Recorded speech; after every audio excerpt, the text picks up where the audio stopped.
Oh, back in the old shed again. Straighten this thing up.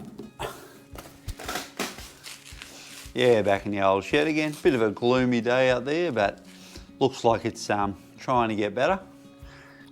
So yeah, gonna have a yarn about a few things today. I'll touch on the old IRC, the longevity of that, and my thoughts on it. Touch on a new little camping grill I got, inspired by Curtis. And we're gonna, at the end of it, we'll have a look at a little interview I done with Curtis. We sort of sat around a campfire, had a couple of drinks, and decided we'd ask each other how and why we started our YouTube channel. So it's kind of bodgy, but it's honest, and it might give you some insights as to why we do what we do. So I'll chuck that on after I show you a couple of things. And then straight after that, I found a few outtakes, which is always funny, embarrassing but funny, and I'm sure there'll be some just trying to make this right now. Anyway, first thing I'll look at was the old IRC. Check him out. So, I have to admit, I'm pretty amazed by the longevity of these tyres. They're not the most amazing tyre on or off road, but they are adequate, they are safe, and they are long wearing. So this one's got 11,700 kilometres, and it's still got about 3 or 4 mil left. So I was going to change it out, but it's given me no reason to at the moment. So it'll stay on a bit longer. But I have got a 605. So here's the Dunlop 605, which I'm sure will be a more grippy off-road tyre, and should be good on-road. It's a nice round profile to it. It should be a pretty good road tyre too. But yeah, you don't really need to get rid of these in a mad rush.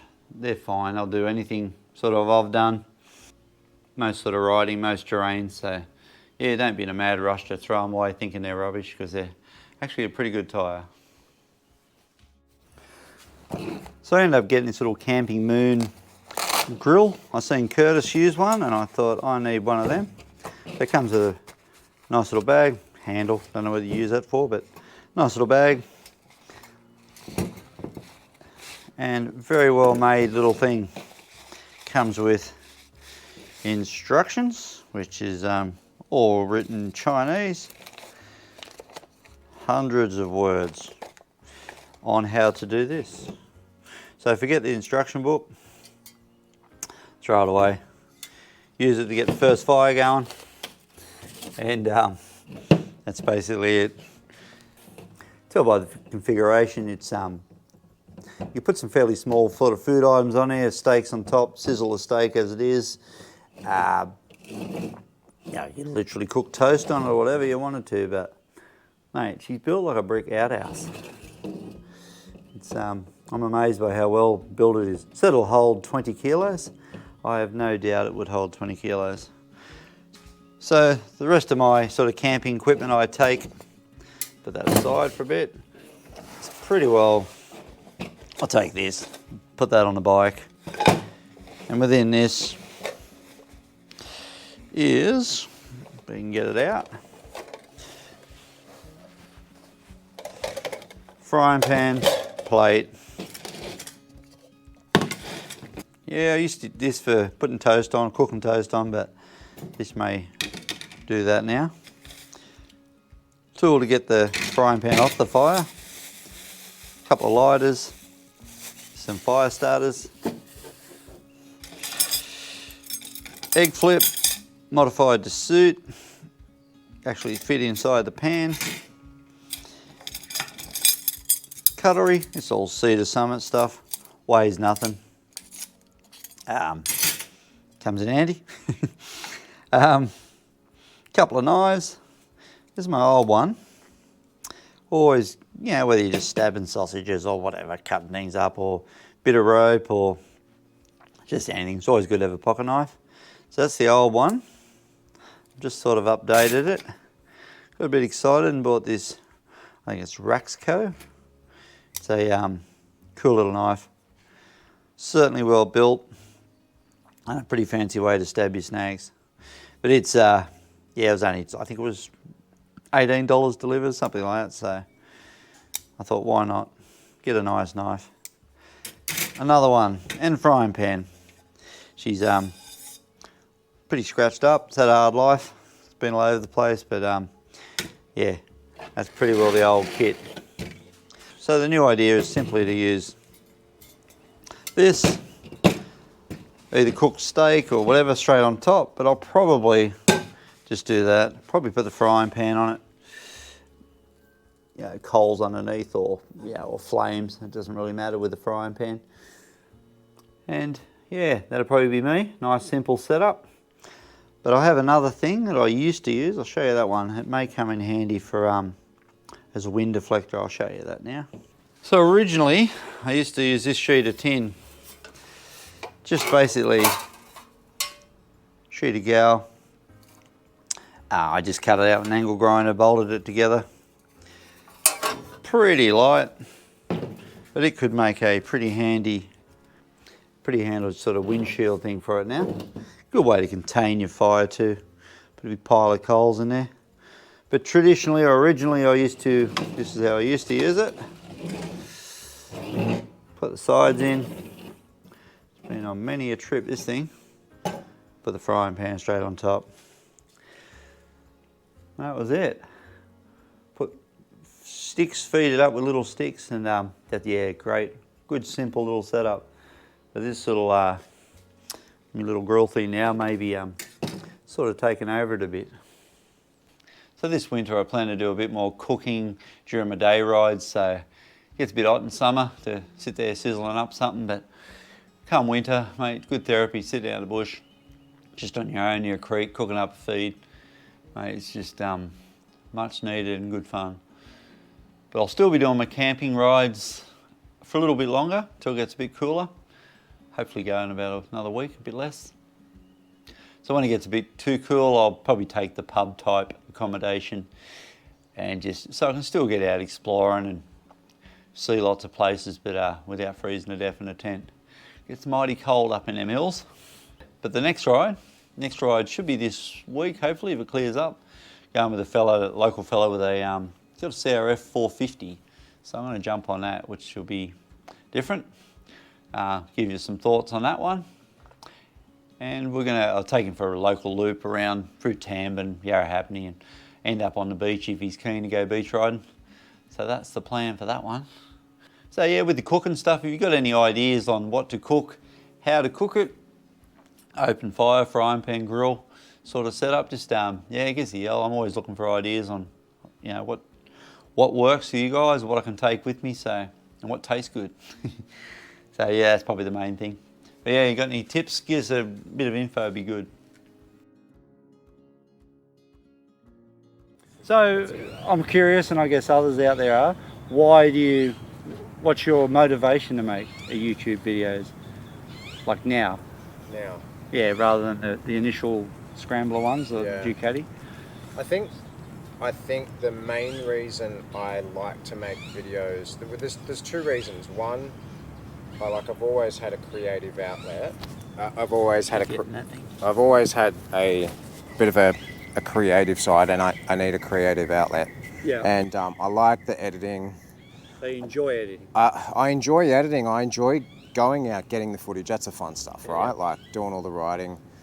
But putting it all together and then having this thing that you've created to like tell the story of your trip, that I like that. And the second reason is I want someone to watch my video. Like I want someone to watch a trip that I've done and go, fuck, I want to do that. So inspiration? Yeah. I want to get on my bike and I want to do that. That's like the main meaty reason, is to just have some punter want to get on his bike or her bike and go for a ride.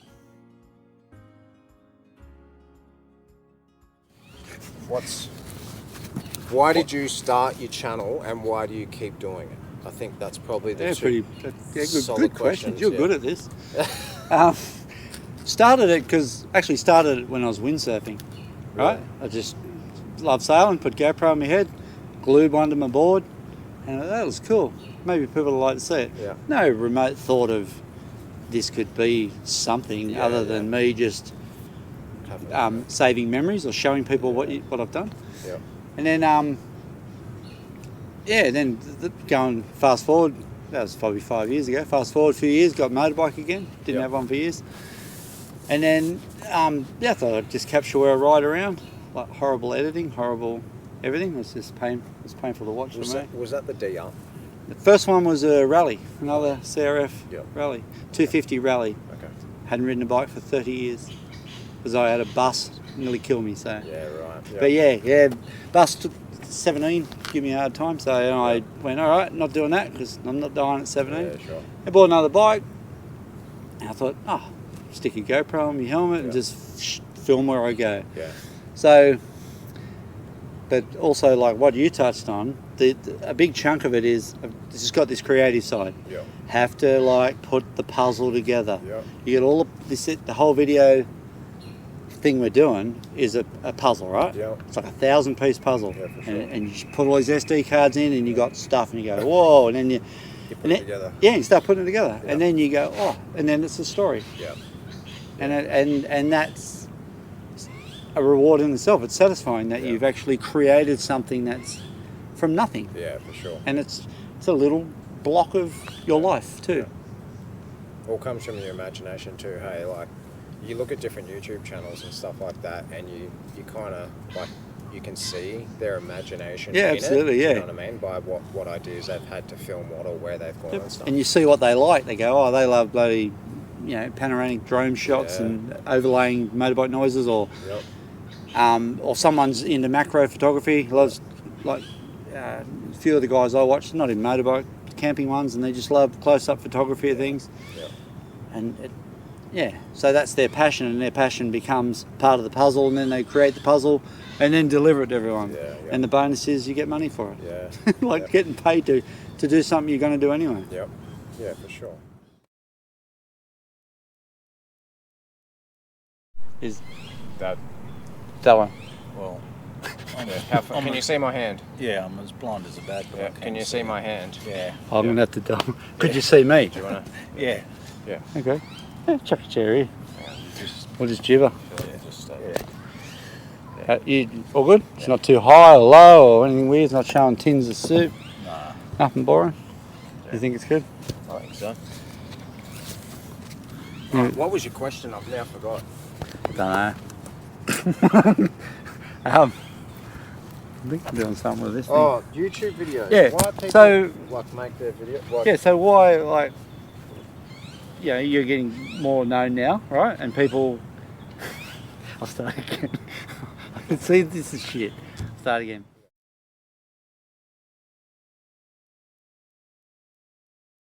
Yep, this little water feature.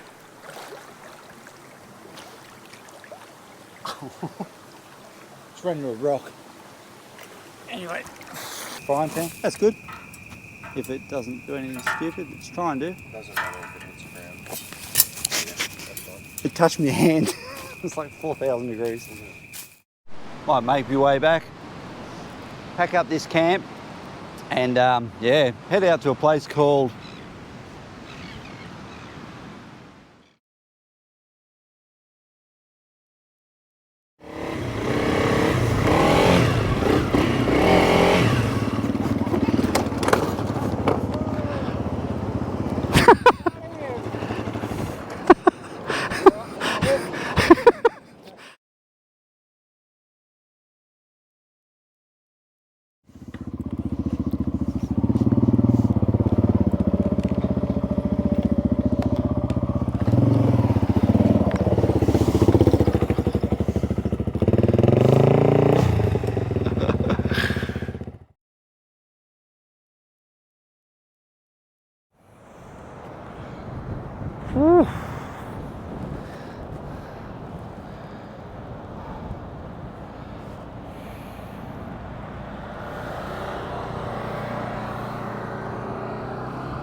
Like while the video's playing. While I'm talking. At the end of the video when you're doing. when I'm talking, it'll be just in the corner the whole time. So I'll sort of, I don't know, work it out so we're not too tight framed. Yeah, cool. All right, the outtakes are coming. Outtakes, team outtakes. All right, guys, I'm pretty well out of here. We've had a pretty awesome trip. It's good to show Curtis a few spots around my way. He has lived at Coffs, but there's a lot of spots he's yet to see and he's keen to see. Yeah. But yeah, so once again, if you haven't checked, there we go, not bad. But at least you can just. That's the plan. Yeah. That's a fucking plan. All right, guys, I'm pretty well out of here. Yeah, if you like the video, thumbs up, subscribe, all that sort of stuff. Leave a comment, yeah. Always like reading your comments. Give me some food ideas for sizzling up in winter. And yeah, I'll catch you on the next one. Cheers for watching.